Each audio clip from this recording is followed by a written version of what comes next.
on so many times. Justin, get yourself together. What's up, guys? Hope you're having an awesome day. As you've seen in the past videos, we have been knocking things out on this Tacoma, and we're officially done bolting everything on and installing everything. So I figured this would be a good time to give you guys a walk around of the complete build and go over all the parts on it. Also, in the description, I will have the links to all these parts in case you want to go check them out if you like what you see on this Tacoma. So other than that, let's go ahead and get started. So starting with the front of the vehicle, we have the grille that we ended up changing out. This thing's pretty rad. I like the color matched Toyota emblem or letters instead of the original one it had. It looks a lot nicer. Did have some issues with the garnish cover here that I had to figure out, but that is working now. Might end up changing that later. Down here for the bumper, we have an Arctic Industries front bumper as well as some D-rings here. This is a light bar that I got off Amazon. Tucked inside the front bumper here, I'm running a Smitty-built winch, and then I have a Factor 55 flat link here. This thing's super nice because it tucks up smooth or up flush with this, and you don't have to worry about hitting it as much. Moving on to the wheels and tires here, we have some Vision Nemesis wheels. These are a 17-inch wheel by 9 inches wide, and I believe it's around a 4-inch back spacing. I would have to check on that. This is not a true beadlock. This is just a beadlock or a protection ring on the outside. It does look a lot like an actual beadlock, but it is not. The tires are Milestar Patagonia MTs. I run these on several other vehicles and really like them. They do awesome. They're very quiet on the highway, and they do very well off-road in both the rocks and the snow, which is the stuff that I like to do the most. So those work really well. The tires are a 285/70 R17. We're gonna rock these for now. I think in phase 2 we'll probably end up moving to a 37 or bigger, but I want to try these out for a while, and I wasn't quite ready to start trimming the fenders a whole pile for the 37, so we're gonna rock these for now. Moving down the side of the vehicle, we are rocking some RCI rock sliders on this thing. There's quite a bit on the market for sliders. I was going back and forth with different ones. One of the reasons I settled with these is they were a little bit cheaper in price, and I didn't want to dump a bunch of money into them just since the rest of the build was pretty expensive. But that being said, something that I would like to do or get later would probably be some different sliders that go out further here. It'd be nice to have the protection covered in this area. But that being said, once I go to 37s, it's not really going to matter because I'm going to be coming back further in here with the tire, and they will be perfect for length. So those will probably stay. They installed fairly nice, so that was a good thing. So for the suspension on this thing, I'm running an Icon 2.5-inch suspension lift. The front coilovers on this thing are 700-pound rated. I went with those just simply for the extra weight of the bumper and winch, and as well as if I add a secondary battery up front, it'll just help with the added weight. On the front suspension, I'm running SPC upper control arms. I have these on the first gen Tacoma, and I really like them. You're able to put the caster a little bit further forward and gain some clearance between the tire and the cab mount or the cab itself. So those work very well. I've not had them loosen up ever. Definitely recommend that product to other people.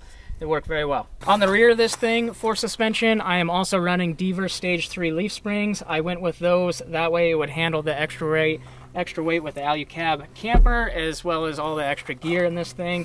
They were a little bit stiff at first until I got the camper, but now that I have the camper on there, it is a lot nicer ride. And I believe once I add all my gear in there, it'll be about perfect and sit right at level what I'm looking for. So going along with the sliders, I'm also running RCI skid plates front to back on this thing, as well as their fuel tank skid plate. I'd show you guys that, but you can't really see it at the moment, so maybe I'll overlay some clips. Moving on to the back of the vehicle, I'm running an Arctic Industries rear bumper. Went with this one. It matches the front, and I really like the style or the looks on this thing. Got D-rings here. We still have our factory hitch, which will be nice for when I'm towing, and then your trailer plug is up top here. This also keeps your sensors that go in the bumper, but it does eliminate your blind spot monitoring sensors. You end up zip tying those up. It would be kind of neat to be able to use that, but honestly, I don't really use that feature, and I never have on any of the other vehicles that don't have it. So yeah, that is the rear bumper. It's pretty stout. If I was going to change this in the future, I might go with a bumper that chops the bottom of the bed. We'll worry about that when we start getting into the hardcore wheeling with this thing. For now, it's just going to be kind of a light overland vehicle, so this will work just fine. Up top here, we have a Victory 4x4 roof rack. This is really nice. It fills the gap between the Alucab camper and the top of the Tacoma. I've seen them without it, and it looks kind of goofy, so we added that. We don't have much room up top for gear, but we do have this front portion that we can add stuff if we want. Also with this roof rack, if you have a sunroof, you are still able to raise it as well as move it back completely, so you have full function of the sunroof as far as that goes. And then on the front here, I have a light bar. It is the same company as the one in the front bumper. I do not have them wired up yet. I was waiting to get the Alucab camper before I got those installed as far as wiring, but it is up there. I will say, if you get one of these, make sure you put the stripping up here and then you put it against the top of the cab, because if you don't, it'll sit there and vibrate and hit the top of the cab. It's just a bad deal. Make sure you lower it for sure. On the inside of the Tacoma here, we have the Expedition Essentials dash mount. This thing is awesome. I really like using this. I have room for my GPS that I use over there, as well as my tablet. I don't have that in here currently. I'll kind of go over the comm stuff a little bit later in a separate video, because there's a bunch I want to add and show you guys. But that thing is awesome. If you take any of the mounts off, it is very clean and it looks like it's factory. All right, last piece of the puzzle is the Alucab canopy camper. This thing is rad. Super excited about this. Just picked it up a little while ago, so I have not had time to do anything with it. It is a complete hard shell camper made out of aluminum, and then it is sealed into the bed of the Tacoma, so that'll be really nice for putting gear in there. We don't have to worry about it getting wet or dust on the inside. And then on the top of it, it folds up pretty much just like that, like an A-frame setup, and then it has canvas or material that surrounds around the outside. It's pretty rad. We have the side doors on both sides here that open up. They're fully lockable, as well as the rear hatch here. You can open this thing up and then you can get inside. You'll be able to cook on the outside, and then when you're sleeping in it, you can change this around to where you can lock it on from the inside, and you don't have to worry about people coming in and messing with you or locking you in the vehicle with how this works. So I will end up showing you guys more about the canopy camper later. I'm probably going to do a full separate video on just the camper, because there's quite a bit to cover on it. But other than that, I'm really excited about the thing. It is, I think, probably my favorite part with the Alucab is being able to seal it to the bed.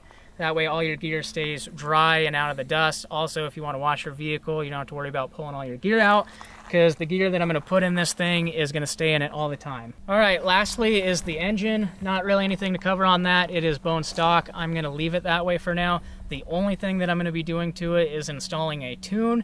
The gear hunting on these things is just horrible, and I'd like to get a little bit better fuel mileage, as well as eliminate the gear hunting, because it's just super annoying. So that is the only thing we're going to be doing with the engine.